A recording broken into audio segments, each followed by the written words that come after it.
Pakistan cricket से लेकर अगर तमाशा ना लगे तो ऐसा हो ही नहीं सकता। रोजाना कोई ना कोई एक तमाशा लगा हुआ होता है और टीवी पे आके बैठ के रेटिंग हासिल करने के लिए या फजूल बात करके झूठ बोल के रेटिंग के लिए ऐसा बहुत हो रहा है पाकिस्तान में। अभी हाल ही में जो राशिद लतीफ़ और पीसीबी के दरमियान हुआ वो एक अलग चीज़ थी, वो बात साबित हो रही है कि राशिद लतीफ़ बिल्कुल सही कह रहे थे।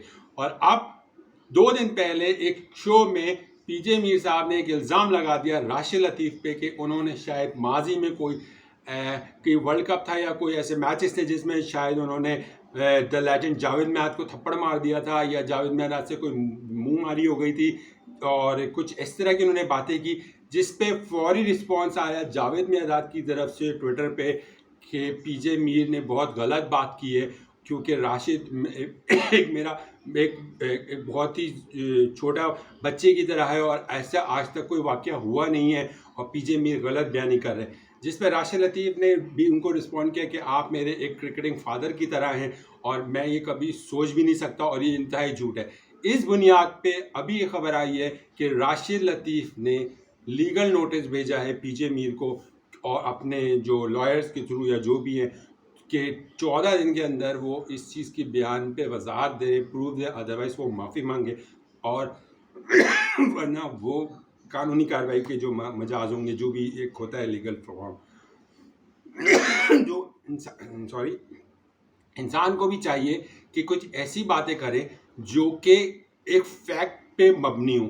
झूठ बोल के रेटिंग हासिल करके कोई फ़ायदा नहीं। दुनिया जानती है, ख़ास तौर पे दुनिया से साथ साथ क्रिकेटिंग वर्ल्ड जानते हैं, क्रिकेट के फैंस जानते हैं, ख़ास तौर पे कराची के फैंस जो क्रिकेट से ताल्लुक़ रखते हैं वो ये जानते हैं कि जावेद मियादाद, राशिद लतीफ़ और बासित अली ये 3 ऐसे लोग हैं जिनकी इतनी अच्छी अंडरस्टैंडिंग है और राशिद लतीफ़ और बासित अली जावेद मियादाद को अपना लेजेंड मानते हैं, अपना एक मेंटोर मानते हैं। एज इवन राशिद लतीफ़ ने ये बात अपने ट्वीट में भी लिखी कि वो क्रिकेटिंग फादर समझते हैं जावेद मियादाद को। तो दुनिया जानती है और कि राशिद लतीफ़, जावेद मियादाद और बासित अली ये 3 किसने जुड़े हुए लोग हैं और इस पे इस तरह के इल्ज़ामात लगा देना इन्हीं के दरमियान कि उन्होंने इसके साथ ऐसा किया था या वैसा किया था, तो ऐसा नहीं है।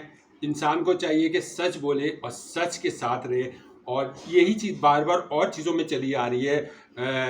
मुझे बड़ा अफसोस हुआ उस दिन, एक और मैं तस्करा करता हुआ चलूँ कि एक टीवी चैनल पे, दूसरे टीवी कोई चैनल पे आकिब जावेद साहब फरमा रहे थे कि बॉडी शेमिंग की बात कर रहे थे। बड़ा अफसोस हो रहा था कि हमारे जो मिडल ऑर्डर हिटर हैं यानी कि सऊद शकील, उनका कद देखें, उनके पैर का साइज़ देखें और एक हसन, उनको साउथ अफ्रीका के हिटर्स की हाइट देखें, उनकी वो देखें, तो आप हाइट और उस पर मत जाए।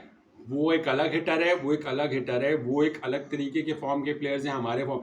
लेकिन इस पे इस तरह का टारगेट करना तो ये गलत बात है। इस तरह की बयानात से गुरेज करना चाहिए और ख़ास तौर पे आकिब जावेद का तो बस चले वो लाहौर कलंदर्स की पूरी टीम को पाकिस्तान क्रिकेट टीम में खिला दें। तो आकिब जावेद का जो पाकिस्तान क्रिकेट टीम के लिए एक कंट्रीब्यूशन है वो किसी से ढका छुपा नहीं है। वो बहुत बड़े खिलाड़ी थे, बहुत बड़े बॉलर थे और बहुत बड़ा किरदार रहा उनका। वर्ल्ड कप से लेके हर जगह पाकिस्तान को रिप्रेजेंट किया, जितवाया। लेकिन अब जब से वो लाहौर कलंदर्स की तरफ से आए हैं उनके दिमाग में सिर्फ एक चीज़ बैठ गई है, T20 T20 लीग। देखें, लीग्स अलग होती है, इंटरनेशनल क्रिकेट अलग होती है। लाहौर कलंदर एक होगी अपनी टीम, लेकिन लाहौर कलंदर्स को आप इंटरनेशनल टीम में खिलाने की कोशिश करेंगे तो वो टीम नहीं बनेगी। तो थोड़ा सा इस चीज़ पर डिफरेंस रखें। बच्चे को भी पता है कि लीग क्रिकेट और इंटरनेशनल क्रिकेट में बहुत फ़र्क है। तो जो अगर आप चाहते हैं कि ठीक है आपने हारिस रऊफ़ को लाए, सब कुछ किया, लेकिन अगर आप ये चाह रहे हैं कि पूरी की पूरी आप लाहौर कलंदर्स को पाकिस्तान टीम में मर्ज करने की कोशिश करें तो जनाब वो हो नहीं सकता। इस चीज़ को समझने की कोशिश करें और ऐसे बयान से गुरेज करें जिससे दूसरे खिलाड़ी, यानी कि वो खिलाड़ी पाकिस्तानी खिलाड़ी है सऊद शकील, वो अगर लाहौर कलंदर का नहीं है तो उसका ये मतलब नहीं कि आप उसको टारगेट करेंगे, उसकी बॉडी शेमिंग की बात करेंगे, उसकी हाइट की बात करेंगे, उसकी आर्म्स की बात करेंगे।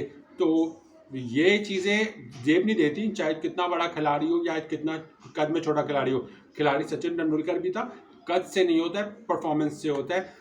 तो जाहिर है अभी सऊद शकील को अभी मौका मिला है, अभी उसकी तो करियर की स्टार्ट है। आगे आगे देखिए वो आपके लिए कितनी अच्छी परफॉर्मेंस देता है, पाकिस्तान को कितना अच्छा रिप्रेजेंट करता है। तो ये सब चीज़ें देखने की होती हैं, ना कि आप अपने कोई पर्सनल वो एक एजेंडा लेके बैठ जाएं, जो कि शुएब जट साहब बैठे हुए कुछ और एजेंडा लेके। पीजे मीर ने अजीब कहानी छेड़ दी, उस वक्त जावेद मेहदाद और राशिद लतीफ़ पर अटैक कर डाला। उसके बाद फिर आप किसी और पर अटैक कर गए, सऊद शकील पर अटैक कर रहे हैं। इसी तरह मैं सिकंदर वक्त को देख रहा होता हूँ, वो किसी और पर अटैक कर रहे होते हैं।